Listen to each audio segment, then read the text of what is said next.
Bond, Brotherhood Organization of a New Destiny. He spoke in May to a gathering of the John Birch Society in Dedham, Massachusetts, about the factors that play a role in shaping morality and values. Thank you very much. I want to first say that I appreciate you coming out tonight. I don't take it for granted. I realize you could be out dancing tonight, so thank you for coming. I do appreciate it. My throat is a little dry. I've been doing a lot of talking lately, so if you hear some snorting and stuff, just forgive me for that. I'm going to talk about the attack on God, on the family, and on our country by the UN. But first, I want to give you some history about myself, a little history about myself, and also I want to give you some examples of what happens to you when the government comes in and take over your life by giving you an example of the American government and what has happened to the black family as a result of that. I realize most of you have never heard of Lee Peterson before tonight, so I feel that I should tell you a little bit about myself. I grew up in Alabama, right outside of Montgomery, at a plantation there. My grandparents worked the plantation, my parents worked the plantation, and I did for a while. I was raised by my grandmother and somewhat by my mom, my mother, but mostly by my grandmother. My father wasn't around. I moved to Los Angeles around the age of 18. And at that time, I began to deal with the issues of life. You know, you're out on your own, and now it's time to deal with the real world. And I didn't know how to do it. I discovered that I really didn't know how to deal with the challenges that life brings on. And so I became very angry about it. You know, every situation I got into, it would overtake me. I just got angry because I discovered that I wasn't a man. You know, I just didn't know how to do it. I was very emotional, very insecure, had a lot of doubts, couldn't make decisions about life, and a young man kind of on my own. So I became very angry. And so I thought, you know, how do you overcome this? How do you become a man? Then I figured, well, I'll go to church. I figure if you can find the answer, you should be able to find it in the church. So I went to church, I went to different churches, and I would talk to the ministers about, you know, how do you become a man? How do you get over being so angry about things? And what they would tell me is that, read the Bible. But I read the Bible already. Well, read the Bible some more. So I did that. I listened to tapes. I did everything that they told me to do, but I got worse instead of getting better. If you could see my Bible right now, it is red, blue, yellow, and green, every color you can think of, all through the Bible, because I was trying to remember the scriptures in order to get better in life. But I got worse. And at this time, I'm 18, 19 years of age. And so what happened, I started to look around even more so for the answers. And at this time, I started to listen to people like Louis Farrakhan and Reverend Jesse Jackson and the NAACP and the Black Caucus and others. And they said that it wasn't me, but it was America trying to hold the black man down. And I'm like, well, cool, this is great. It's not me, it's the white man. And so I became even more angrier at the white man.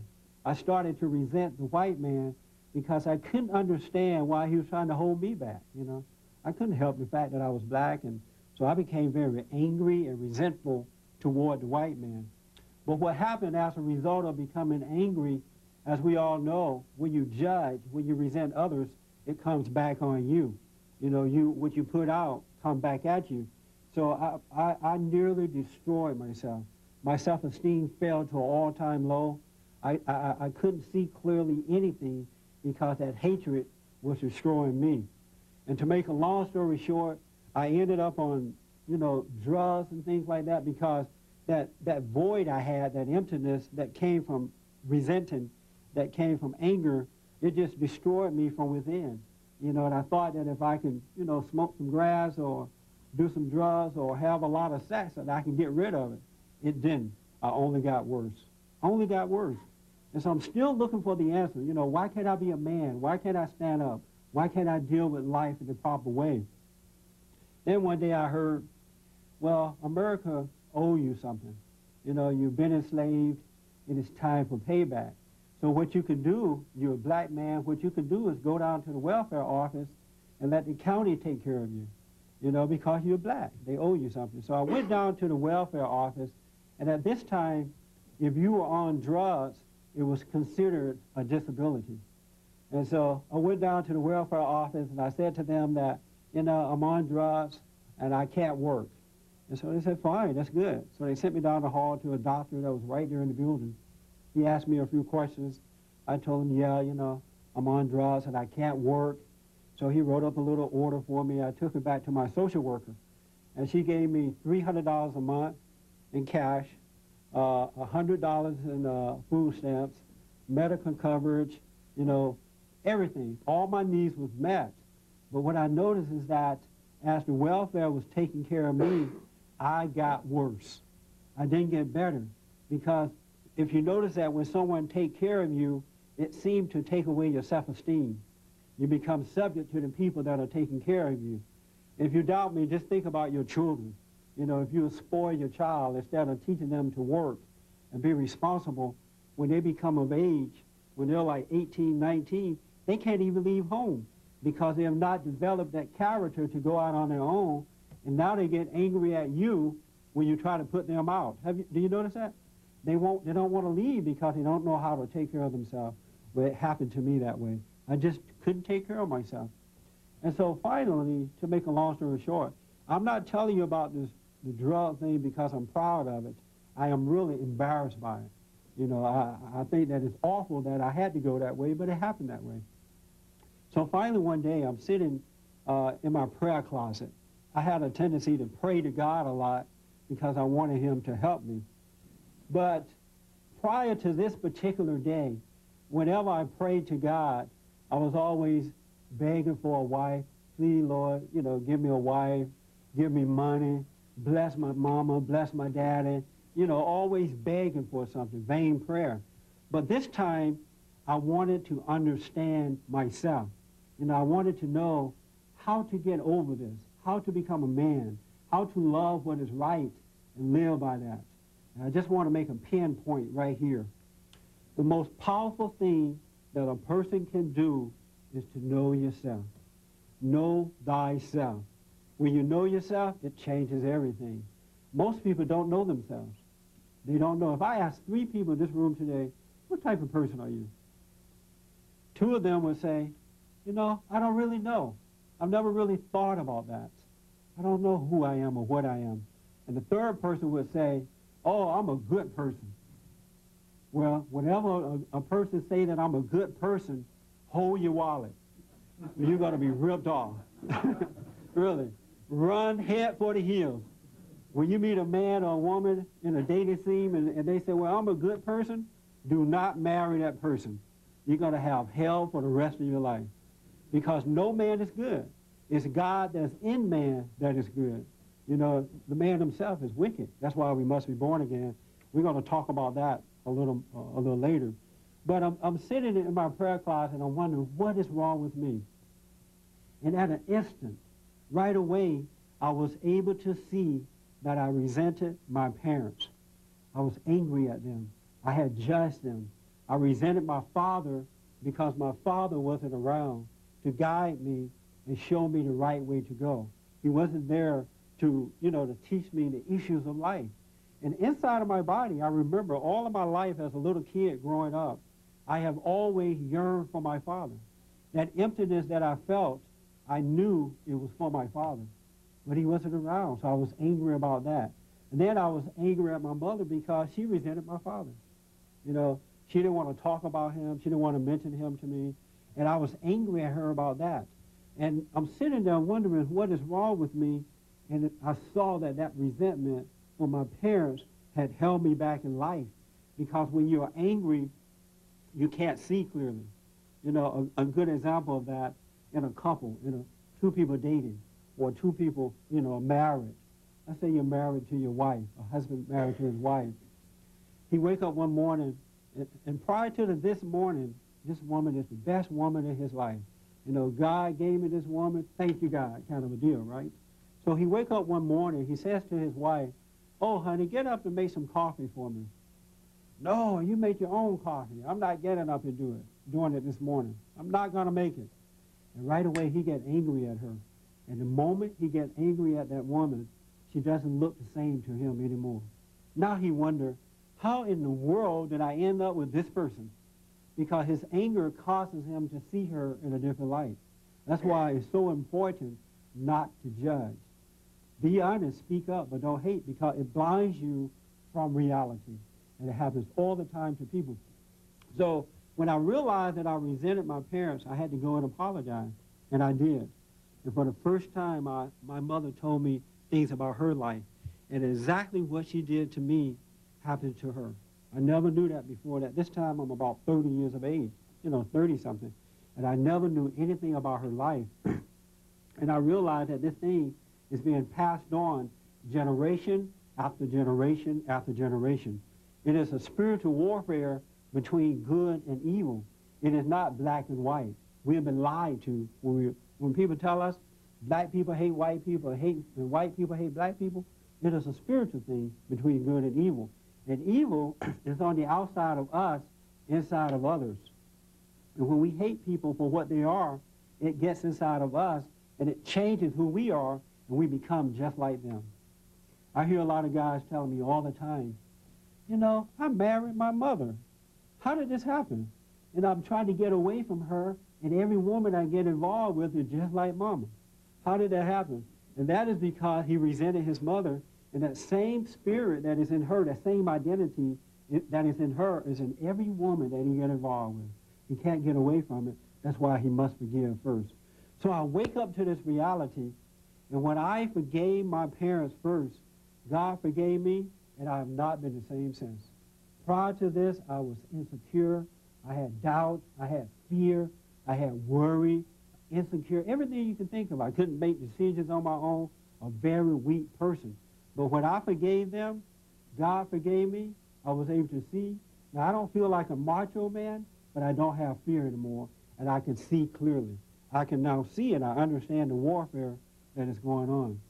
But what really blew my mind is that in that moment, I realized that black people have been used, that they have been deliberately kept down by people that they trusted.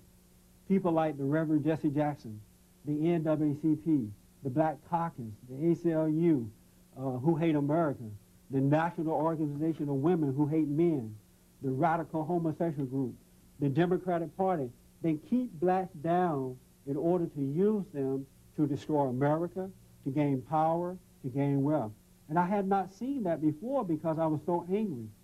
And the way that they keep blacks down and have kept them down over the last 40 years is by keeping them angry. What they do is they tell them that America is against you because you're black. They want to put you back in slavery. And so blacks get angry about that, and once they get angry, they can't see the right way to go. They don't realize that they're being used. And I have to tell you, because of that, most blacks today, not all of course, but most blacks are immoral and un-American. And that's why they're suffering today. It is not because of racism, but it's because of the lack of character. And I'm going to give you a little bit more about that. So I thought, wow, this is great news. I'm going to go out and I'm going to tell black people that it's not the white man that is holding you back, but it's your own people. You've been lied to, you're being used. You need to put the fathers back in the home and take control of your own life, get rid of the anger. So I started the organization Bond first. We went out, I met with a group of men, and we had a discussion like this, and they started to see the real deal. They began to understand that they had been used, they were intentionally kept down. So we started the organization with the purpose of rebuilding the family by rebuilding the man. And the reason that we wanted to rebuild the man, if you notice, the attack is on the man. And the reason that the attack is on the man because of the spiritual order of life, whether we like it or not. And that order is God in Christ, Christ in man, and man over woman. That's the perfect order of life. It's not an ego trip. It doesn't mean one is better than the other, but it's the way that God has ordained it to be, whether we like it or not. And nothing else works but that. And I'll give you an example of that in a minute. So the attack is on the man. So I thought, wow, I'm going to tell black people, you got to get over your anger. I go and I start a radio program in Inglewood, California, which is right in the heart of the black community, right near Los Angeles, right together there. I open up the lines and I say, we're going to discuss these issues. You've been held down by your black ministers, by your black leaders and the liberal elite whites, and I want you to wake up to that reality so you can take back your lives. And to my surprise, I was shocked. I was called nigger, Uncle Tom, a sellout. The white man is paying you to do this. You hate yourself, you hate your mother, you hate your father, you hate everything. I mean, I was attacked in ways that I never thought I would have to endure. Because I thought that they would be happy to hear the truth. But I soon realized that they had been lied to for so long that for someone to come along and speak the truth is like death. Because most people don't love the truth. People love to be lied to today. That's why Bill Clinton can control most people. Because people love lies. So he get on TV and he tells them anything, just what they want to hear. They're like, right on. Vote for him, whatever he wants, because people love to be lied to. I was attacked, and finally they threatened the manager of that station, and I was banned from that show, that program. He just couldn't handle it anymore. But, God is good. So what happened is other opportunities opened up for me. The LA Times did a story on me. I was doing a lot of interviews, and one thing led to another one. This time I ended up on another radio program in a white community on a Christian station. And I'm thinking, this is real cool. These are white people who love God, and they're not going to be afraid. 6 months went by, the same thing happened again. I was attacked, the station was attacked, the black community threatened to bomb the station, just everything you can think of. And finally, I was banned again. And so 9 years have gone by, and I've been banned from 3 stations. Just recently got banned again because people have fear. People that are on the side of good have fear within them, and I don't understand that because there is no way that you can love what's right and have fear within you, because perfect love casts out fear. If you have fear, then you don't know God. That's a fact. You got to face that. So I was banned again. I want to give you 2 more incidents of what has happened to me as a result of standing for truth and loving what's right. I was on Ted Copper during the time of the O.J. Simpson trial when they had the L.A. riot issue. And this time they had invited, all of the same people, the NAACP and Maxine Waters and you just name them. They were all there. And so the house was filled, town hall meeting. And Ted Copper gets around to me and he says to me, Reverend Peterson, what do you think the problem is in the black community? And I stood up in the audience and I said, Maxine Waters is the problem. This is the problem here. It's not the white man. When I said that, the whole household just went up in a roar. And it changed the whole program around. And from that point forward, Ted Copper did not come back to me for another question. And I'm raising my hands, so I had some more to say. No way that was going to happen that night, because he's intimidated by these people, afraid of telling the truth. Once again, I'm on Channel 9 there, debating one of Louis Farrakhan's ministers there in Los Angeles. And this time it was about the Million Man March. We were talking about the issue, and they wanted to know what did I think about that issue. And I said, America is going to suffer because of what happened that day. Louis Farrakhan rose to a Hitler status because he was validated by the media. He was validated by many people in the Christian community, people who know and who understood that he is a racist. He hates white people. He hates Jews. That's a fact. But he was validated that day. And so a lot of the young black men who now, who knew before that he was a racist, they are now following him. And we're going to pay a price for it. Walking out of the studio, got threatened with some more guns. People drew a gun. They showed me the gun and said, you're going to die for attacking Louis Farrakhan. But I don't have fear anymore. I'm not ready to die. I'm 50 years old now. I just turned 50 last week. So I'm not ready to die. I would like to live at least 50 more years, or maybe 150 more if possible. But I would rather die standing in my boots fighting for what is right than to live and be a coward. And America has become a coward. A coward. We're a coward. Again, these are just some of the things that I've gone through over the last 9 years as a result of waking up, really seeing what is going on, seeing how our country is being torn down. I want to just give you some examples of what has happened to the black family as a result of the United States government taking over. Some 40 years ago, the government came in, and this happened right at the time of the Civil Rights Movement. They came in and they told the black family that America owes you something because you've been enslaved. And so what we want to do, we want to give you programs. We want to give you welfare. We want to pay you back. We want to take care of you. But you can't have it unless you take the man out of the home. You can't have it with your husband in the home.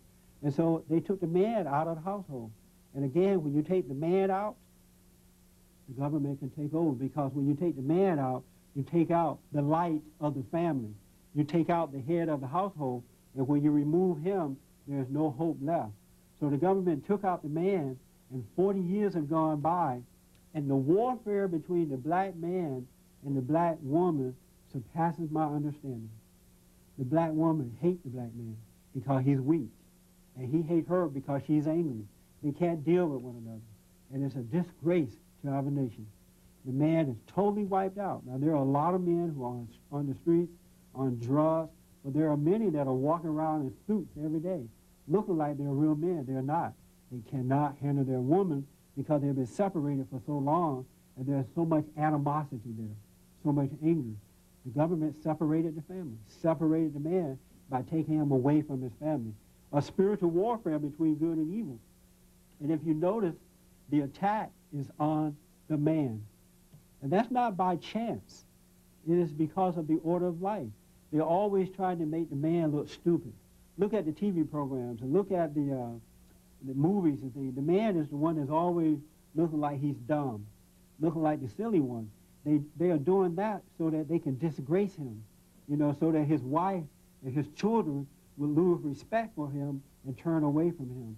And when you turn away from the Father, you turn away from God. It is impossible to love and know God and hate your father. Whether he's a good man or a bad man, you must forgive him, because as long as you resent him, you're not going to ever find God. You're not going to come back. And see, evil understand that. That's why it's working through these people to tear down the family first. I want to give you some perfect examples of immorality in the black community, in the black family, where there is no family for the most part.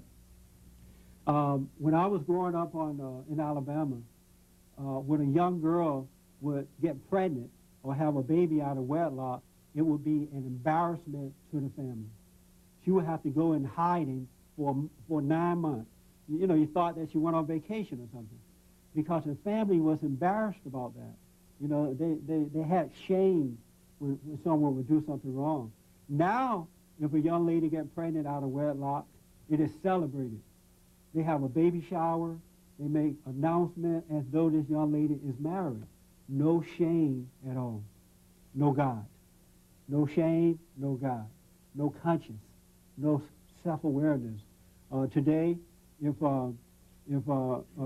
preachers, for example, they have allowed the churches to the government to take over the churches by way of programs. You know, here's some money to stamp out gang violence. Here's some money for the unwed. You know, here's some money. And now the government is controlling the churches. There are churches on every corner, mostly in the black community. Have you noticed that? If you doubt me, just paint your face black and drive down the community. Look around. You see churches on every corner. Everybody and their mama is a preacher. And yet we're worse off than ever before in history. And that is because most of the black preachers are using the black people for personal gain. It is not about rebuke. It is not about the truth. They are teaching racism. They are teaching hatred within the church, and no one is doing anything about it. Two examples of that. Frederick Casey Price who is a Crenshaw Christian Center. You may have heard about him. He's one of the largest churches in Los Angeles. He fell out with one of his white minister's friends, a big minister, a white guy who was a minister friend of his. They had a disagreement on an issue, and now Fred Price is teaching racism in the church. And instead of people speaking out against it, and this church can hold up to 10,000 people. Just think of 10,000 black people in one place being taught hatred by someone that they respect. And instead of dealing with it, they're lifting up holy hands and praising God in the church. Another quick example, West Angeles Church of God in Christ, Charles Blake, another large black church in Los Angeles. They wanted to elect a black mayor, a black person to run for mayor. So they invited the black community to come in for, you know, a talk about this, a discussion. The black city councils came in, many other black preachers, Diane Watson, who was a state senator there, they all came in, and each and every one of them that came up to the podium taught racism. Examples. The contract with America is a contract with white America. We need our own contract. We need a black contract. We got to stick together. The Republican Party is trying to put us back as slaves. The white man is against us, teaching hatred in the church. The government take over. They're afraid to speak the truth. I finally raised my hand because I was in the audience and I wanted to say something about that. And they're like, no, no, no, you can't speak. I'm like, no, I have something to say. No, you can't speak. So I insisted on speaking on this issue. So finally they allowed me to get up. And I asked Pastor Blake, or Bishop Blake, how is it that you could be a man of God and you would allow these people to come in and teach this kind of hatred, this type of hatred? When you have Caesar Murray from First AME Church passing out condoms to the children in the church. Another black church, no one says anything about it.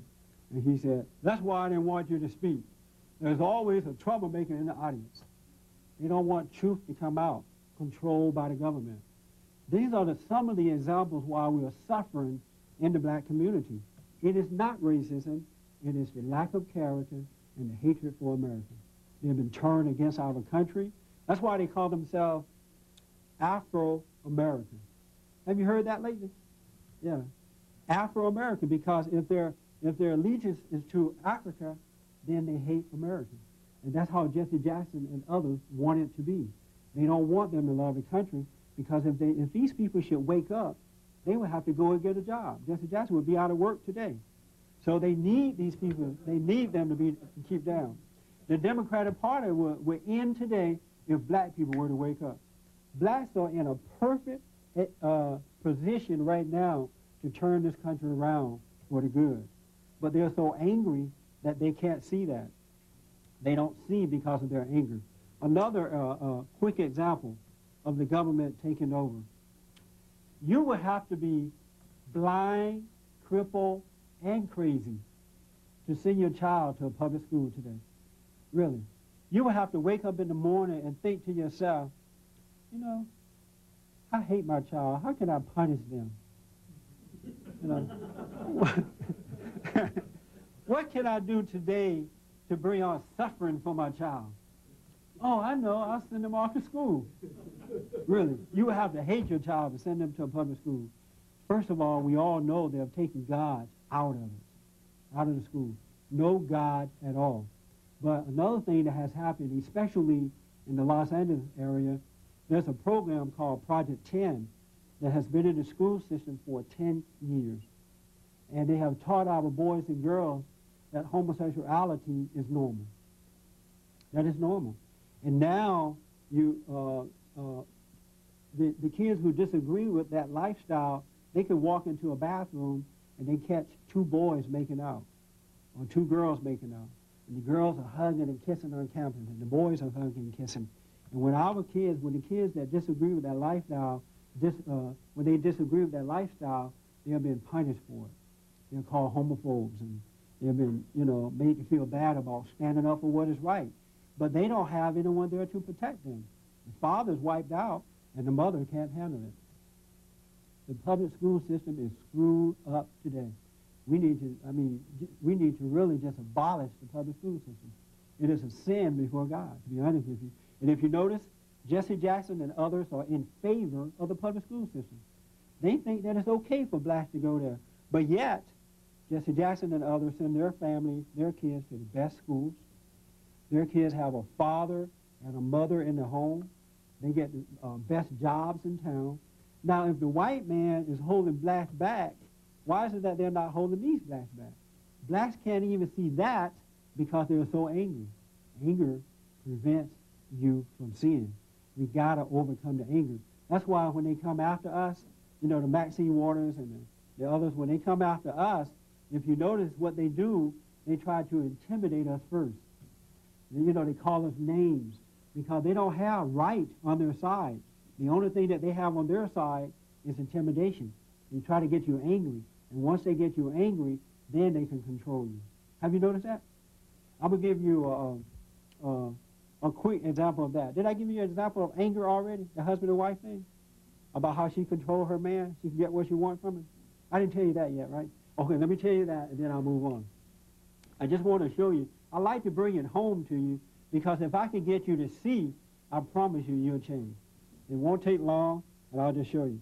For example, let's say that a husband and a wife has been together. No, let's do the dating thing. You know, I used to date a lot, and I had an ego. When I'm dating a girl, and she come in one day and she says to me, you know, Jesse, you are so handsome. You know, you're just a gift from God. You're just all man. I just love you. You know, she's talking to me and my ego is just getting big, you know, just puffed up because she's lying to me, but it feels good, right? It feels good. So she got my ego built up, right? And then she said, oh, Jesse, I would like for you to buy me this coat I saw in this store. And I'm like, okay, honey, whatever you want. But if I should say no to that, no, I'm not going to buy it for you, then what she would do to me is say, you know, you're no good. You're just a weak man. You've never been in. I don't know how I got involved with you. She tried to get me angry. And if she get me angry, she can control me too. I would still get whatever she wants because now that I'm angry at her, I have a lot of guilt, and that guilt make me want to make her happy. Have you noticed that? That's how the world motivates us. That's how Maxine Waters and others get the power. That's why they call us names first. You got to be born again so that you don't be motivated by emotions. You got to be motivated by what is right, not what you feel, but what is right. And they understand that, but the people on the other side have no clue as to what is happening to them. Be aware of that. Wake up to that reality. Another thing I want to make quickly about the American government, then we're going to move on to the UN. Let me give you another example of immorality in the black community. I like to prove my points because I'm sure I'm going to hear a lot of people saying, how can you say this about black people? Most blacks go to church. Yeah, they go to church, but the devil can also go to church too. Do you doubt that? Let me give you an example. How many people saw Bill Clinton in the church with the Bible? So tell me that the devil don't go to church. He goes to church, and he quotes scripture. He goes to church with the Bible and read scripture to you. Bill Clinton is a liar, an adulterer, a lawbreaker, and God knows whatever else. And yet, the polls indicated that 80 to 90% of blacks supported him when he was being impeached. Did you read that? Now, how can you love good and evil? You can only serve one. You either love one and hate the other, or you hate one and love the other. You can't serve both. Now, if blacks had character, why would they support someone that's wrong like that? It doesn't work that way, people. And you got to realize that. And Bill Clinton understands that. That's why he knows how to just say what they want to hear. He makes them feel good about being wrong. It's not your fault. It's someone else. And they fall for it. And the reason that they fall for that is because 40 years of brainwashing. It's been going on for a long time, and they can't see the truth. Another quick point I want to make. White Americans are suffering for what's happening in the black community today. And the reason that white Americans are suffering is because you allow yourself to be intimidated. You were told that if you speak up against blacks, you are racist. If you disagree with black people, you hate them. If you disagree with black people, we're going to sue you. You're the problem. Your ancestor is the reason that blacks are in the kind of trouble that they are. You fell for the lie, then you back down. And now the same evil that has destroyed the black community is now spreading into the white community. Because if you don't do something about evil, it will spread. Just as in the family, when the father's weak, the mother's angry, the kids grow up weak and angry because evil is spreading. And now it is happening to you today. The government is attacking the man first. The white man is the problem. The white straight man, you know, not the gay man, you know, he's just like the woman, so it doesn't matter to them. But, the white straight man, he want to hold blacks back. He want to put, you know, he's against the woman. He is the evil of the family. They are trying to destroy the white man because they know that if they can get the white man out of the picture, break that order that God has ordained, that it's going to be easy to destroy the family. They could do exactly to you what has happened to the black family. It's a spiritual warfare between good and evil. It's not what we have been told. And you must have courage. You must stand for what is right in order to turn this around. You cannot allow yourselves to be intimidated because everybody's going to suffer if we allow this to happen. If we allow it to happen. I encourage you to go to the courts and visit some of the juvenile courts today. You will be shocked at the little kids that are being taken away from their parents. The social workers, they just can come into your homes and take your children away, but there is nothing you can do about it. The abortion rate is out of control in the black community. No character. It is not racism. It's the lack of character.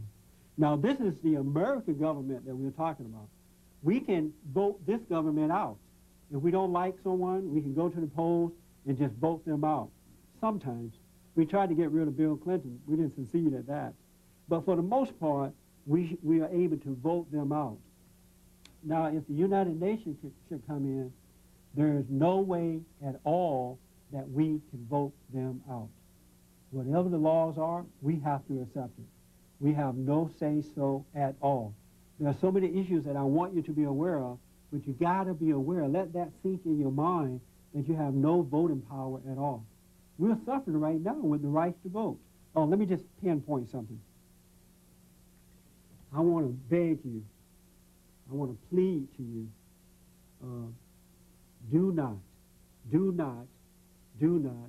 give up your rights to bear arms. Don't let your guns go. It is the worst thing that can happen to us as a nation. It is a God-given right to bear arms, and we must hold on to that. Now, the Republican Party is very weak. You know, it just blows my mind. They don't care what we think about it. You know, I don't know, they're just so intimidated. But we must not give up our rights to bear arms. And let me tell you why. I've been working with gang members and the criminals for the last 9 years, and they are heavily loaded with arms. They have every kind of gun that you can think of. But what is happening is that the government, you know, they are unable to take the weapons away from the criminals, so they're coming after us. It is easy to take our guns away because we're good, good citizens. They don't know what to do with the criminals, so they're dealing with us. If you give up your guns, it's over. They're going to rob you walking down the streets. They're going to take your automobiles. They're going to break into your homes. They can't even believe that we're giving up our rights to bear arms. They don't understand that themselves. The criminals don't understand that. You got to fight for the rights to bear arms. And you have to be aware of how they are trying to brainwash and manipulate us. Let me give you a quick example. 2020 did a story the other night, and it was with families that believed in the Second Amendment, the right to bear arms. They brought in a wife and a husband, a wife and a husband, and a wife and a husband, and they brought in their little kids, little boys and girls. They put the kids in a room with a lot of toys, a lot of toys, and amongst the toys, they put some guns there as well.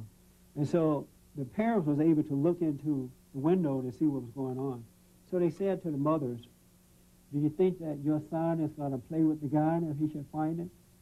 No, I don't think so. You know, my son have been taught, you know, about guns, and they're not going to bother the guns. And so they let the kids into the room, and right away the kids go right to the guns. You know, all the toys, the room is just filled with boxes of toys and toys everywhere. And the kids go right to the guns. They pull the guns out of the boxes, and they start shooting each other, you know, playing cowboys and, you know, falling out dead. And the mothers went like this. Oh, my God. I can't believe that. I am afraid now. I would never let my child out of my eyesight again. They can't go next door to play with the neighbors. The parents overreacted to that. And at that moment, they could get them to do anything they want. The parents who believed in the Second Amendment, because they have overreacted to a situation, are now against it. And that's how they motivate us to do what we don't want to do. Have you noticed that? I'm telling you, be aware of what is going on. It's a spiritual warfare. And the government is trying to win. We can't afford that. We cannot afford that. Be conscious of what is happening. I'm just giving you a few things. I wish there are so many stories that I can tell you that I've gone through over the last 9 years. The worst thing that you could be in the black community is a Republican. It is easier to be black and a member of the KKK than it is to be a Republican.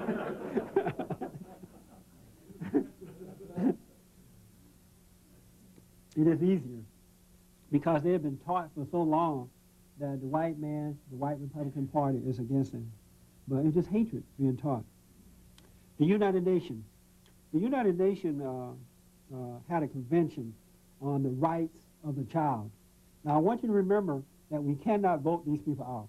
Never, ever, ever forget that. And secondly, I want you to remember that the United Nations is headed by people who is anti-God, anti-family, and anti-country. And they want to promote homosexuality, abortion, and everything that we are against. Right now, the homosexuals are trying to get married, and if the UN come in and take away our rights to vote and have a say-so, they're going to get married. And if churches disagree with it, they're going to be sued. They're going to be forced to marry these people. So this is a big deal. But they had a convention on the rights of the child. And I just want to give you a few of the articles of the rights of the child according to the UN. In Article 15, it said that the state party recognized the rights of the child to freedom of association.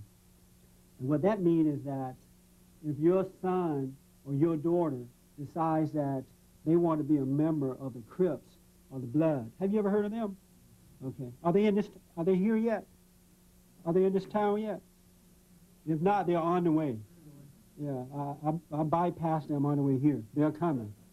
So if your son or daughter decide that they want to be a member of that organization or the radical homosexual movement, they come home and say, Dad, Mom, I'm going to join this organization. There's nothing you can say about it.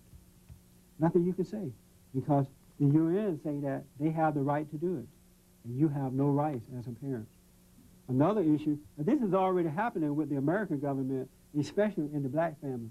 If a child decides that they don't want to do homework, or if they don't want to do something that the parents say do, they call their social worker up and say, my parent is mean to me. My mother yelled at me.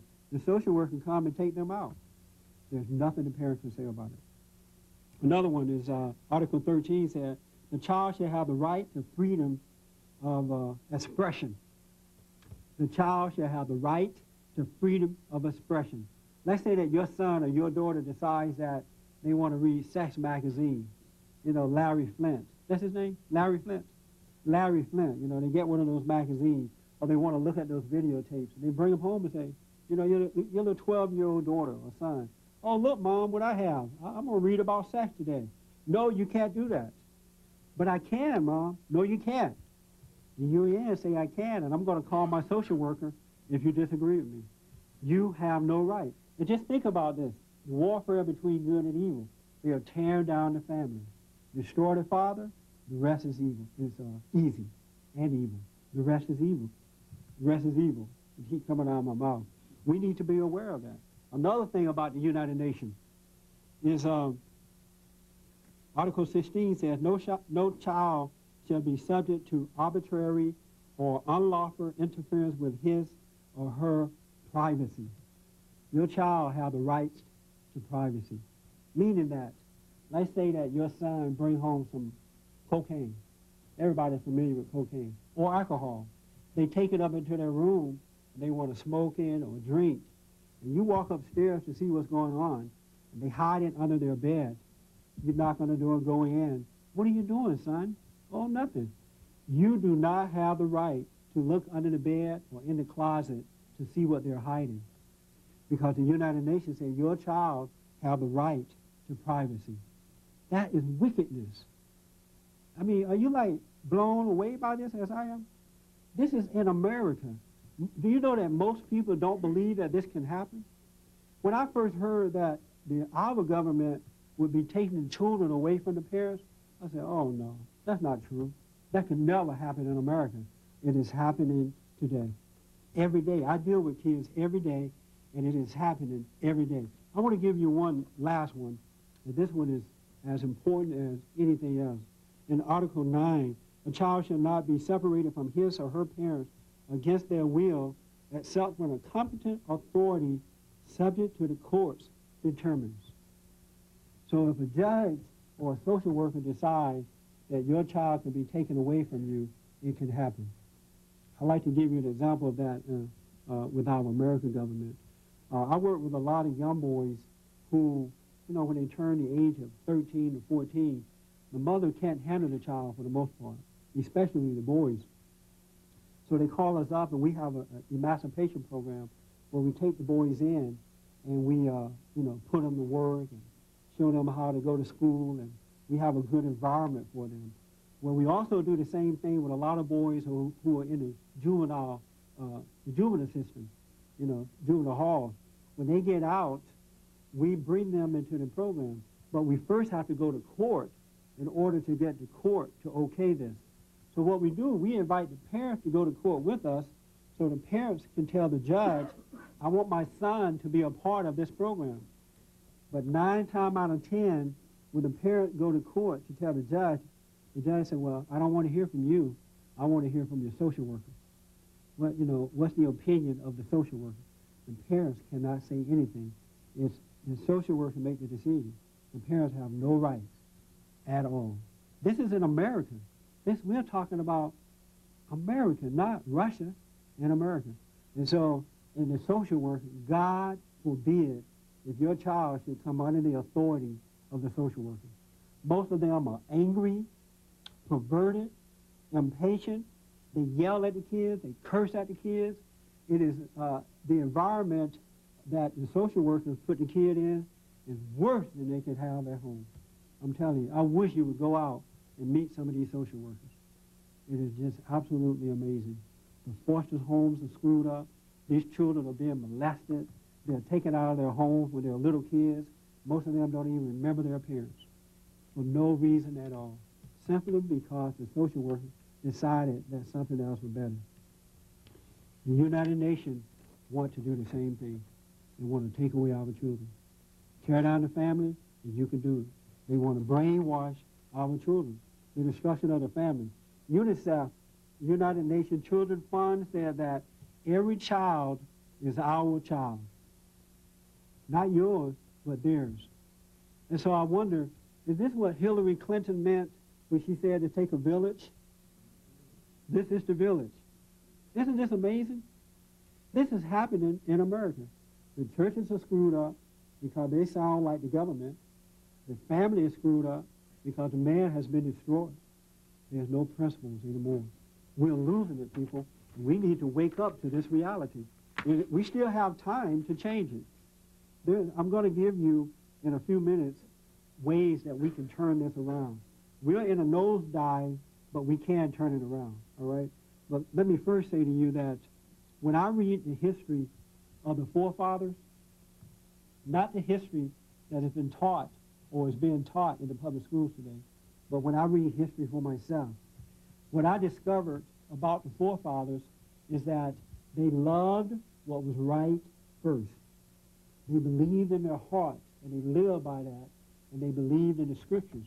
and they established a country based on truth, based on what was right first. And that's why they was able to establish a great nation, a nation that sits on a hill and the rest of the world can look at it and want to be like us. They believed in what was right. And we need to come back to that because we're getting away from it, and now our country is falling apart. The government is taking over, and we're losing grounds fast. The shooting that we saw, that we're seeing in these public schools right now, it is going to get worse before it gets better. We are more divided right now than ever before in history. Divide and conquer, thanks to the Democratic Party, thanks to Bill Clinton. His town hall meetings didn't help at all. White people are angry because they're taken away from the hard-working people and given to the unjust, the lazy bums. And now you're mad, and they want you to be mad, because as long as you're mad and separated, they can conquer. We got to be conscious of what is going on so that we can turn it around. Be aware of that. We have a great nation. We have a time, a chance to turn it around. I want to tell you about, let me tell you this. Let me tell you 1, 2, 3. 3 things to turn this around right away. The first thing is that you must seek first the kingdom of God and his right way, and everything will be added unto you. I promise you that. I promise you that. I'm not God, but I can be a witness that that will happen. Within all of us, within us, there is a different personality. There is a power. There is a different source. You know, God called it the kingdom of heaven within. And we got to learn to live from within, not without. That goes in destroys a man, but that comes out gives us life. The forefathers understood this. We need to come back to that. And when we come back to that, we have a greater source within us. And we can win this battle. So we need to come back to God. Second thing, we need to educate our children. We need to educate the young people about what is happening in their country. Whenever I debate the people on the other side, the liberals, the anti-God people, the anti-country, the anti-family, every time I debate these people, the rooms are filled with young people. If you're not educating your children, they are. Really. And they're using their children. They're using our kids to manipulate, to control, and to tear down the country. So we have to educate our children. We must do that. The third thing, there is a bill, H.R. 1146, the American Sovereignty Restoration Act by Ron Paul, Representative Ron Paul. Call your representatives and ask them to sponsor this bill. Not ask, insist. Tell them you're going to vote them out if they don't sponsor this bill. We need to get out of the UN, and we need to get out now. We need to get out now.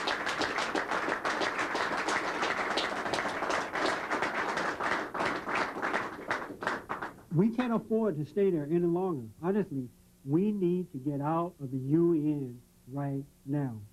And the fourth thing, I said 3, but I have one more.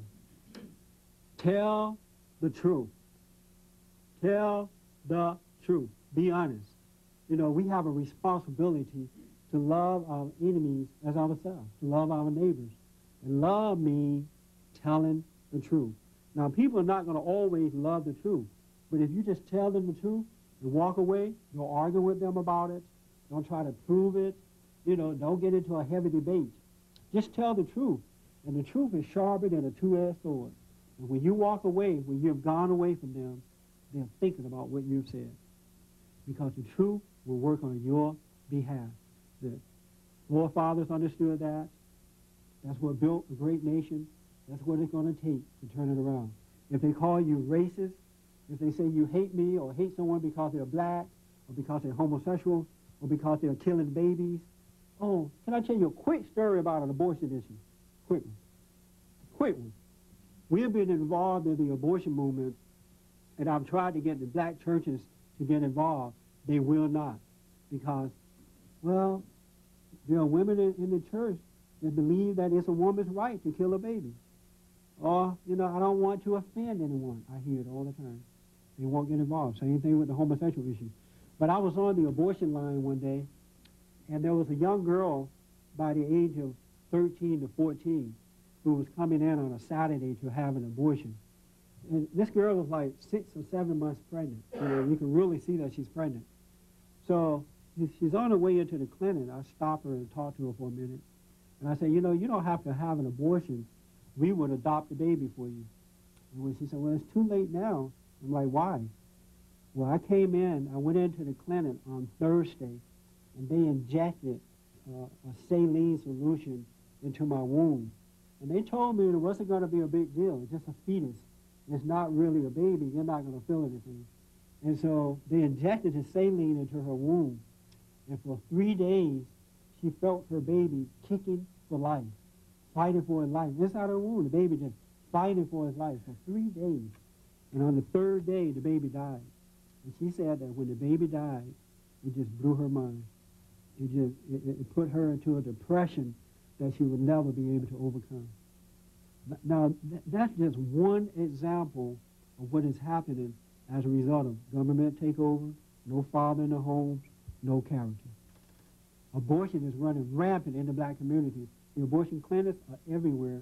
No one says anything about it. No father, no God. No God, no character. We got to realize that, and we got to come back to it. So when you stand up for truth, don't worry about what they call you. That's all they have to work on their side, is to intimidate you. But we have the truth on our side. You know, and in closing, I just want to say to you, you know, stand. Stand, stand, stand. And when you have done all you can do to stand, stand some more. This is a great country. We cannot afford to lose it. We need to get out of the UN. We need to restore the family. We need to come back to God. And when we do that, I promise you, we can turn this country around. It is not a race issue. Jesse Jackson and others are lying. The Democratic Party is lying to you. Do not fall for it. All right? God bless you, and God bless America. Thank you very much.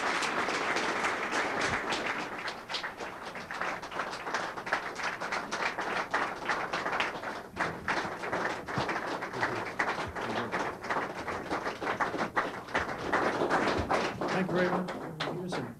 We'll have some questions when we close the program off the podium if you'd like to ask the Reverend any questions. In closing, I do want to urge you, if you're not involved with the John Birch Society, to join tonight. If you're watching this on a cable program or on C-SPAN, give us a call. Let us know, get some information, and contact your local society chapter leader. Or, oh, that's fine. Oh, that's fine. What kind of words you want, Reverend? Let me tell you this real quick, because I'm sure you're wondering, how did this black guy get involved with the John Birch Society? Well, I'm good friends with Izola Foster, a tough woman out there, a black lady who loved, you heard of her? If you haven't heard of her, you will. She's a school teacher. She's gone through hell. But one day she called me up and said, Jesse, come and go with me to a meeting. I'm like, okay, that's good, because I trust her, and, you know, I know she loves what's right? So she's like, I'm like, what meeting do you want me to go to? It's the John Birch Society. I'm like, what? Are you crazy? I thought she had lost her mind, because I had heard somewhere that the John Birch Society was a racist organization. You know, and just like most people, I heard it, but I never looked into it to find out if it was true or not. Someone said it, and I believed it, like most people do today. So to make a long story short, I went to the meeting, and my heart was gladdened when I saw the people that love God and love country. You know, I saw white skin, but I saw the hearts of the people. You know, I saw them, and I was blessed for it. So I became a member after a while, and then I became head of the impeached Clinton, you know, in the Los Angeles area there. And I went to the headquarters in Appleton, went to the library. You owe it to yourself to go to the library. If you haven't gone, make sure you go. Because the John Birch Society has been around for 40 years, and they have gone through hell, and they have endured because they love the truth first. They love truth first. And in their library, they can back up everything they say.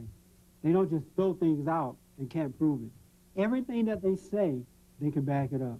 So I encourage you to get involved.